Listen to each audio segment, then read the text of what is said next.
भविष्य के नेता वर्तमान प्रत्याशी डॉक्टर राजभूषण निषाद जी, मंच पर उपस्थित हम सबों के बड़े भाई जानदार साहब,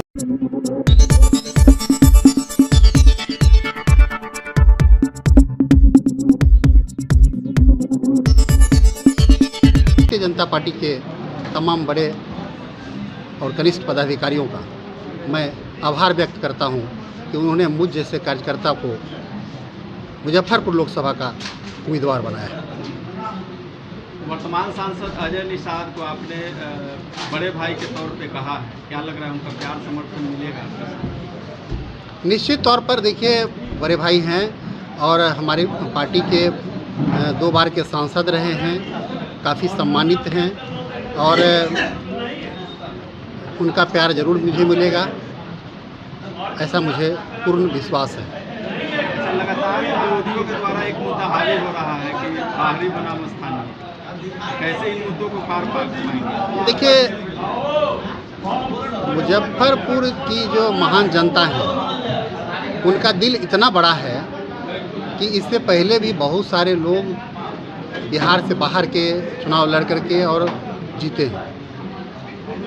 श्रद्धेय जॉर्ज फर्नांडिस साहब तो बिहार से बाहर के महाराष्ट्र के थे और वो जेल में बंद रहते हुए भी उनको अपार बहुमत से मुजफ्फरपुर की महान जनता ने जिताने का काम किया था। उनके अलावा भी बहुत सारे ऐसे सांसद हुए हैं जो मुजफ्फरपुर से बाहर के थे।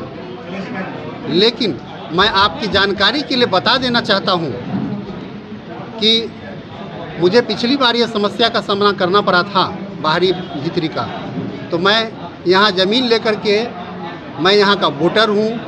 पिलखी गजपति में मेरा घर है, मेरा आवास है, मेरा प्रतिष्ठान है, त्रिनेत्र रोलर फ्लावर मिल मेरा प्रतिष्ठान है और मैं वहाँ का वोटर हूँ, आवासीय मेरा वहाँ का है, इसलिए मैं कहीं से भी बाहरी कैंडिडेट नहीं हूँ। जिस तरह आपने कहा कि आपको राजनीतिक अनुभव कम है, क्या आपके इस चुनाव में वो नेगेटिव पक्ष तो नहीं ला सकता? नहीं, देखिए, राजनीतिक अनुभव का मतलब ये नहीं होता है कि दाव पेच। मैं जिस सहृदय के साथ राजनीति में आया हूँ, यहाँ की महान जनता समझ रही है कि यही वो व्यक्ति है जो नरेंद्र मोदी के हाथ को ऊंचा कर सकता है। नरेंद्र भाई मोदी का जो सपना का भारत है, विकसित भारत बनाने का जो संकल्प है, वो पूरा करेगा यहाँ से। और लोग दिल को देखते हैं, लोग भावना को समझते हैं, इसलिए ये कोई बड़ा मुद्दा नहीं है।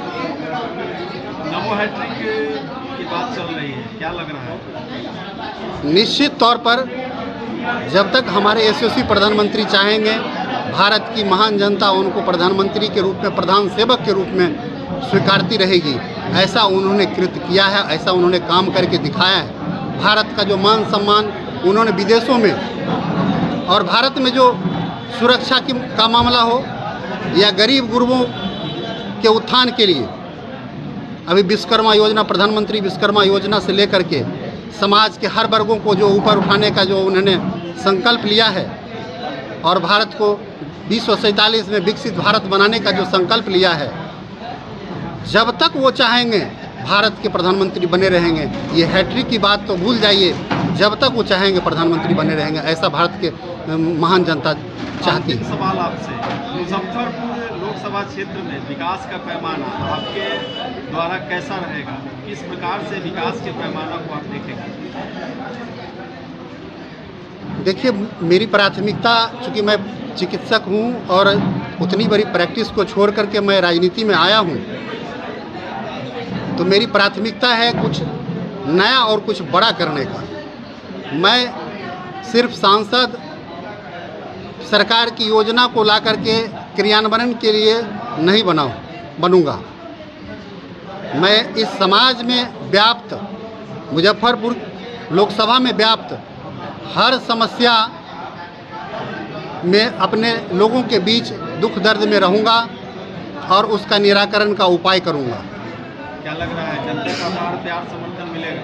निश्चित तौर पर भगवान ने मुझे इस कार्य के लिए बिना मांगे इतना बड़ा जो मिला है, तो कुछ न कुछ तो नियति अच्छा ऊपर वाले का है और मुझे लगता है कि जनता का बहुत प्यार मुझे मिलेगा और मैं जनता का प्यार पाने में निश्चित रूप से क्या लग रहा है कामयाब। आपकी बार 400 पार?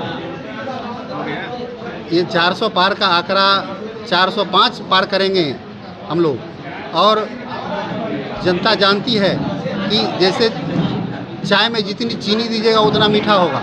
मोदी जी को जितना ताकत दीजिएगा उतना बड़ा बड़ा बिल पास होगा और उतना राज्यसभा से लेकर के लोकसभा तक में अगर उतना सीट मेरा आएगा तो बड़े बड़े जो बिल हैं, जो भारत के विकास में जो अवरुद्ध बहुत सारे क्रोनिक बीमारी कैंसर सब है, उसको उन्होंने सॉल्व करने का काम किया। चाहे धारा 370 हो, राम मंदिर का मुद्दा हो, सारे ये सब तभी संभव हो पाएगा जब अपार बहुमत मिलेगा और हम लोकसभा और राज्यसभा दोनों में उस बिल को पास कर पाएंगे। अच्छा, नरेंद्र मोदी जी को कितने वोटों की बढ़त से आप गिफ्ट दीजिएगा वैसा मुजफ्फरपुर लोकसभा? देखिए 5 लाख से ऊपर वोट से हम जीत रहे हैं, ऐसा यहाँ की जनता का मानना है। और पिछले जब से मेरे नाम का अनाउंसमेंट हुआ है उसके बाद से मतलब कभी फ़ोन मेरा बंद नहीं हुआ है। लगातार मैं कॉल पर हूँ, लोग का बधाई आ रहा है, लोग उस नज़र से हमको देख रहे हैं। लोग मेरे एक समय आएगा जब लोग को लगेगा कि ऐसा भी राजनीति में हो सकता था क्या, ऐसा लोग सोचेंगे। मैं वो करने आया हूँ राजनीति में।